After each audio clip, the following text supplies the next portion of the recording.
வணக்கம். பேக முகமது மேலே இங்கதான் இருக்கிறீங்களா? நல்ல பிள்ளைங்க. நானும் அதுக்கு தான் வந்தேன். என்ன கல்விதான் உடம்பு சரியில்லையா? நாளைக்கு பள்ளிக்கு வந்து விட வேண்டானே.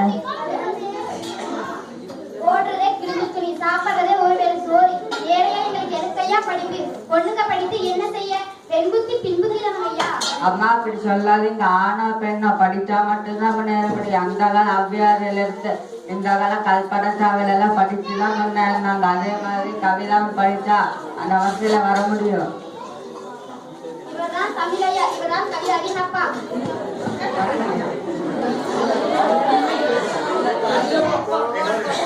ஐயோ, உங்கள் மகள் கவிதா 9ஆம் வகுப்பில் எங்கள் பள்ளி முதல் மாணவியாக தேர்வு பெற்றிருக்கிறார்.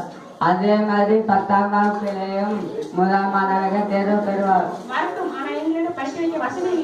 வசதி அடைந்தவர்கள் மட்டுமே படிக்க வைக்க முடியும். அந்த கலை இப்ப உங்க எண்ணத்தை மாத்திடுங்க. இப்ப இலவசமா நோட்டு புக்கு சீரட் எல்லாம் கொடுக்குறாங்க.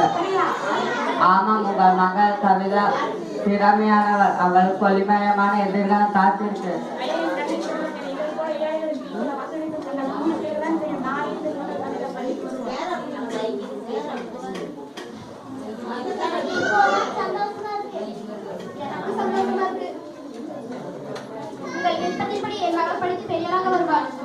அது உறுதியாக நடக்கும். ஆணொருத்த படித்த அவனும் மட்டும் கற்றல் கல்வி. பெண் ஒருத்தி படித்தா குடும்பத்தை சார்ந்த அனைவருக்கும் ஒரு விளக்காக தெரியும்.